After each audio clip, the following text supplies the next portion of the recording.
meringankan pekerjaan. Selanjutnya menumbuhkan rasa peduli dan tolong menolong, menciptakan lingkungan yang harmonis, jadi mengurangi konflik dan meningkatkan kerjasama. Jadi gotong royong adalah salah satu bentuk nyata penerapan nilai Pancasila dalam kehidupan masyarakat. Oke, bagus Is ya. Berarti anak-anak ibu sudah mempersiapkan untuk materi pada hari ini. Nah, sekarang kita mulai ya. Materi pada hari ini yaitu tentang Pancasila sebagai dasar negara. Nah, nantinya ibu harapkan capaian dari pembelajaran kita ini di mana berharap anak-anak ibu semuanya mampu memahami tentang pengertian, kedudukan, fungsi Pancasila sebagai dasar negara. Nah, serta ibu juga berharap anak-anak ibu ini nantinya mampu mengaitkan nilai-nilai Pancasila dengan kehidupan sehari-hari di lingkungan masyarakat. Nah, itu adalah capaian pembelajaran yang akan kita capai. Nah, selanjutnya tujuan pembelajaran kita pada hari ini yang pertama yaitu mengetahui pengertian dari Pancasila sebagai dasar negara. Nah, yang kedua menjelaskan kedudukan dan juga fungsi dari Pancasila tersebut. Yang ketiga menganalisis nilai-nilai yang terkandung di dalam Pancasila. Dan yang terakhir yaitu mengidentifikasi penerapan nilai Pancasila dalam kehidupan sehari-hari. Nah, sekarang kita mulai pertama yaitu tentang pengertian dari Pancasila. Siapa yang bisa membacakan tentang pengertian dari Pancasila tersebut? Oke, kita silakan kita. Pancasila itu merupakan dasar atau fondasi dalam penyelenggaraan negara Indonesia, yang artinya semua aturan, hukum, dan kebijakan harus bersumber dari nilai Pancasila. Oke, benar kita. Nah, jadi Pancasila itu merupakan sebagai fondasi dari negara kita sendiri. Nah, di mana dalam membuat hukum, kebijakan itu harus bersumber dan sesuai dengan nilai-nilai Pancasila. Nah, Pancasila itu ada 5. Apakah anak ibu semua hafal tentang Pancasila? Isinya? Oke, coba baca dulu satu-satu. Siapa yang bisa? Is, yang pertama. Ketuhanan yang Maha Esa, Bu. Evita, Kemanusiaan yang adil dan beradab. Aida, Kesatuan Indonesia. Aga.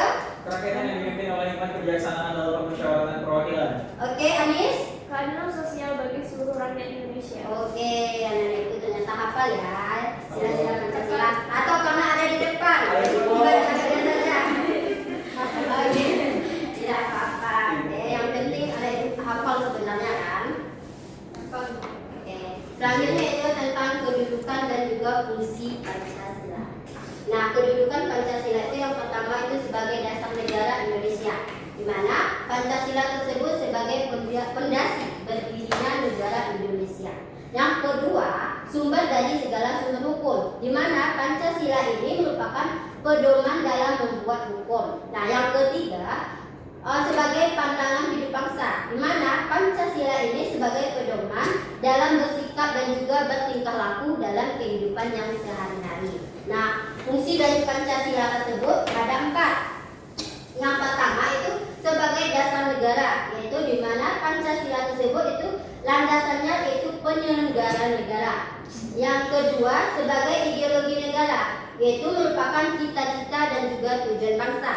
Yang ketiga yaitu sebagai pandangan hidup, di mana itu sebagai pedoman bertingkah laku. Dan yang terakhir yaitu sebagai pemersatu bangsa, yaitu sebagai menyatu keberagaman, karena kita di Indonesia ini beraneka ragam.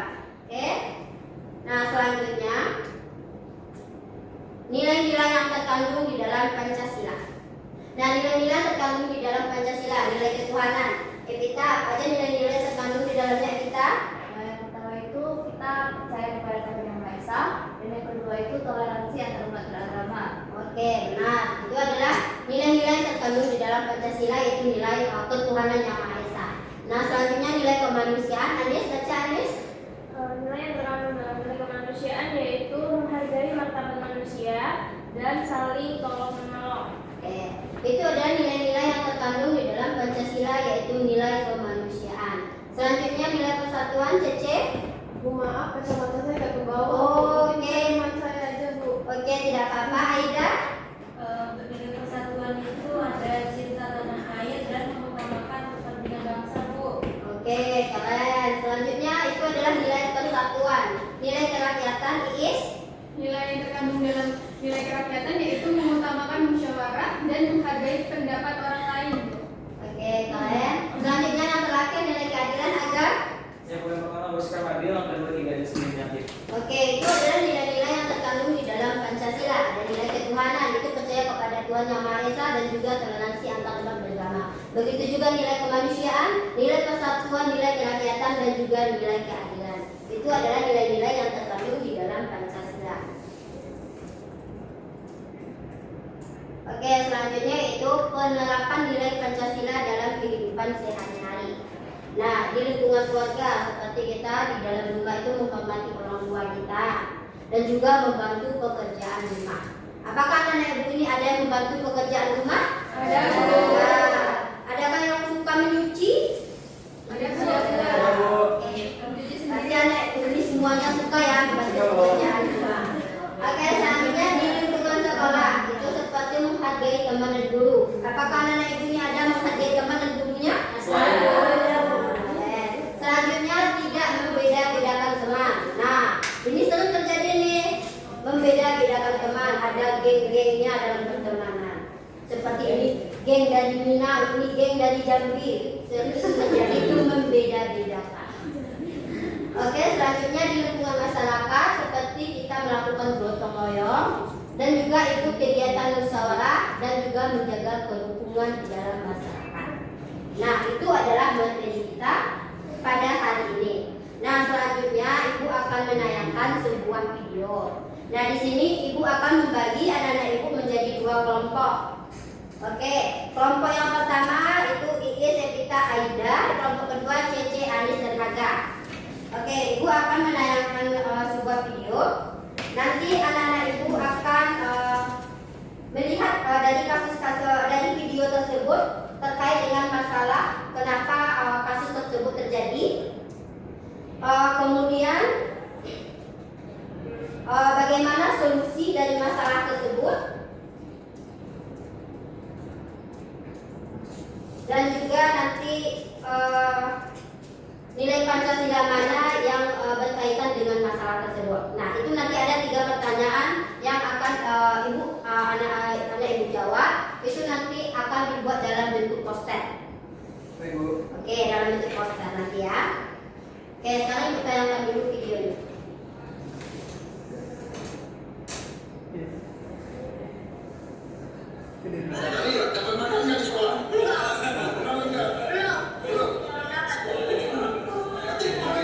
Presiden Prabowo Subianto berbincang dengan seorang bocah laki-laki bernama Aska seusai meresmikan stasiun di Jakarta pada Selasa siang.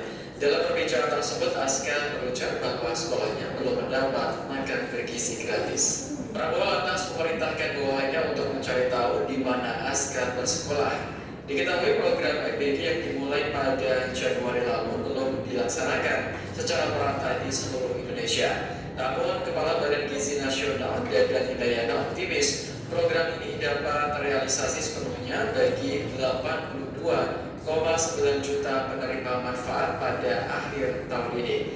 Yang menjelaskan hingga sekarang sudah ada sekitar 14.000 satuan pelayanan pemenuhan gizi atau SPPG yang melayani lebih dari 40,8 juta penerima manfaat di seluruh Indonesia. Dadan menambahkan setiap hari BGN menambah 150 hingga 200 satuan baru yang mampu melayani ratusan kelompok masyarakat. Sementara itu, Prabowo dalam berbagai kesempatan seringkali menanyakan kepada anak-anak apakah sudah mendapat MBG atau belum.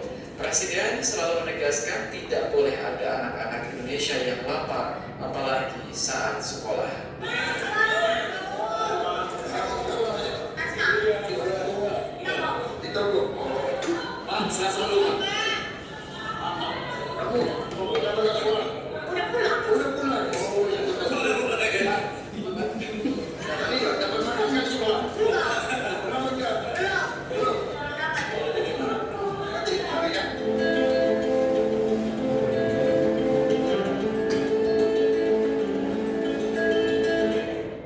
Download Tribun X sekarang, menghadirkan lokal menjadi. Oke, anak ibu, itu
Ya, maju ke depan ya. Bareng-bareng. Satu aja. Tapi benar maaf. Di sini Bu. Iya. Oke teman-teman semua, analisis masalahnya berdasarkan nilai Pancasila. Kasusnya adalah program MBG tidak merata. Jadi ada perbedaan antara kota dan desa terpencil. Yang di kota distribusinya tidak merata, dan desa terpencil belum mendapatkan. Kemudian mengapa masalah tersebut terjadi? Yang pertama, distribusinya tidak merata. Yang kedua, akses sulit ke daerah terpencil, Bu. Yang ketiga, adanya keterbatasan anggaran. Kemudian nilai Pancasila apa yang berkaitan dengan hal tersebut? Sila kedua, yang pertama adalah Indonesia yang adil beradab. Yang kedua adalah sila kelima, yaitu keadilan sosial bagi seluruh rakyat Indonesia. Untuk solusi berdasarkan nilai Pancasila, yang pertama, sebarkan program secara merata gitu ya Bu ya. Yang kedua, prioritaskan daerah yang dibutuhkan. Yang ketiga, ajak gotong royong bantu sesama. Baik Bu, terima kasih banyak. Oke, terima kasih kelompok 2. Nggak ada kursi Bu Tunggu ya? dulu kelompok 2 ya, bentar ya. Oke, itu adalah hasil dari presentasi kelompok 2 tadi. Oke, sekarang kelompok 1 apakah ingin memberikan pertanyaan kepada kelompok 2? Ada Bu, Oke, silakan. Baiklah, itu Ya, boleh. Mengapa data penerima MBG ini sangat penting dalam program MBG? Karena akan menunjang kualitas daripada pemberdayaan dari MBG itu sendiri. Ya karena kita udah meriset datanya gitu teman-teman semua. Makanya kami membuat seperti ini. Gitu ya teman-teman kalau Iya, ya. iya. Nah, datanya sudah menulis sekali Bu. Oke. Ada lagi yang menerapkan dari temannya? Sudah? Ada Bu dari CC kok katanya. Oke. Oh ya, saya kan punya pertanyaan dari kelompok 1 itu menambahkan jawabannya. Dampaknya itu tadi pertanyaannya ya dampaknya. Mengapa data penerima penting dalam program MBG? Oh, jawabannya yaitu kenapa data penerima sangat penting? Karena data penerima yang akurat memastikan bantuan itu tepat sasaran, sehingga tidak terjadi kelebihan di satu tempat dan kekurangan di tempat lain, Bu. Jadi terjadi pemerataan, Bu. Oke, dan terima kasih Aga atas dulu tadi. Ya. Oke, Bu cukup silakan dari kelompok 2 ya. Oke, sana kelompok 1 silakan tampil. Analisis masalah berdasarkan nilai Pancasila. Kami dari kelompok 1 akan mempresentasikan hasil dari poster kami mengenai analisis masalah berdasarkan nilai Pancasila.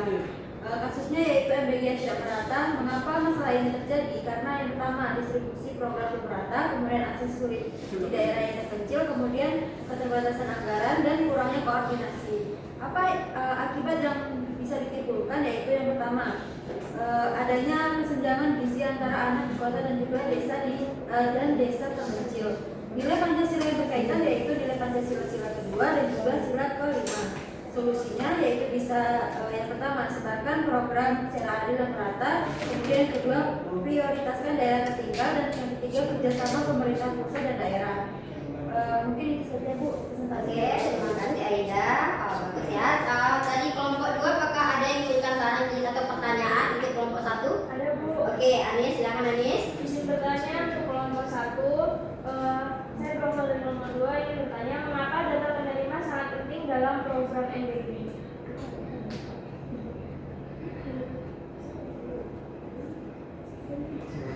Oke, gimana bisa ulangi pertanyaannya Anis? Sebentar Ibu, apa dampak dari ketidakmerataan program MBG? Itu saja pertanyaan. Oke, silakan jawab Aida.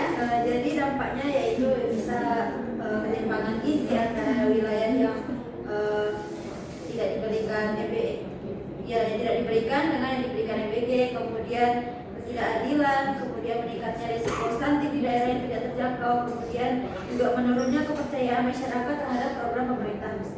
Oke, kalian kelompok 2. Kata kelompok 1. Oke, tepuk tangan semuanya. Nah, tadi kasus MBG yang tidak merata tersebut itu berakibat pada kita ya, pada yang di terpencil belum mendapatkan MBG dan di kota juga masih belum merata gitu. Nah, mengapa masalah tersebut terjadi? Itu karena adanya distribusi program yang belum merata dan juga akses sulit ke daerah yang terpencil. Nah, nilai Pancasila yang berkaitan itu ada sila kedua yaitu tentang kemanusiaan yang adil dan beradab, dan juga sila kelima tentang keadilan sosial bagi seluruh rakyat Indonesia. Nah, anak-anak ibu, itu adalah hasil dari presentasi anak-anak ibu tadi berkaitan dengan poster yang sudah diberikan, bagus semua ya. Oke, selanjutnya. Nah, ibu akan memberikan refleksi buat anak-anak ibu semua. Nah, pertanyaan pertama, apa yang kalian pelajari dari proyek ini dan mengapa nilai Pancasila penting dalam bermasyarakat? Nah, siapa yang bisa menjawab pertanyaan tersebut terkait pemahaman anak-anak ibu semua terkait dengan kasus yang tadi? Oke, kita silakan kita. Yang pertama dari proyek yang kami lakukan, saya belajar bahwasannya yang pertama masalah ketidakmerataan program MBG ini menunjukkan adanya ketimpangan sosial di masyarakat, dan yang kedua tidak semua masyarakat tuh mendapatkan hak yang sama, terutama dalam hal pemenuhan gizi. Dan yang ketiga, pentingnya peran pemerintah dan masyarakat dalam bekerja sama agar program dapat berjalan dengan merata. Berikutnya, kami juga harus berpikir kritis dalam menganalisis penyebab dan dampak suatu masalah. Nah, dan yang terakhir, selain itu kami juga memahami bahwasannya nilai Pancasila harus diterapkan agar terciptanya keadilan sosial. Nah, jadi intinya proyek yang telah kita kerjakan ini mengajarkan saya dan teman-teman yang lainnya tentunya untuk lebih peduli terhadap masalah sosial dan mencari solusi yang adil. Oke, terima kasih ya Evita. Nah, itu tadi kata Evita dari proyek ini hal yang dapat dipelajari itu yaitu tentang masalah ketidakmerataan tersebut. Nah, jadi dari hal tersebut itu adanya pentingnya peran pemerintah dan juga masyarakat dalam bekerja sama dalam program ini. Nah, oke, selanjutnya pertanyaan kedua, mengapa nilai Pancasila penting dalam bermasyarakat? Siapa yang bisa? Oke, siapa yang bisa? Oke, Is, silakan Is. Menurut saya nilai Pancasila penting dalam kehidupan bermasyarakat karena menjadi pedoman dalam bersikap dan bertindak agar tercipta kehidupan yang rukun. Selain itu, mengajarkan keadilan sehingga semua orang mendapatkan hak yang sama. Yang ketiga, menumbuhkan rasa kemanusiaan dan kepedulian terhadap sesama, memperkuat persatuan dan kesatuan di tengah perbedaan, membantu menyelesaikan masalah dengan cara musyawarah dan gotong royong. Jadi dalam kasus MBG ini, nilai Pancasila terutama sila kedua dan kelima penting agar program dapat dilaksanakan secara adil dan merata untuk seluruh masyarakat. Oke, terima kasih Is. Nah, jadi mengapa nilai Pancasila ini penting dalam masyarakat itu sebagai menjadi pedoman dalam bersikap dan juga dapat membantu menyelesaikan masalah dengan cara musyawarah dan juga gotong royong. Nah, dalam kasus ini juga berkaitan dengan sila kedua dan juga sila kelima dalam Pancasila. Nah, anak-anak ibu, karena kita sudah mempelajari tentang Pancasila sebagai dasar negara, dan anak-anak ibu sekarang ibu akan berikan anak ibu kuis. Silakan scan barcode-nya. Oke.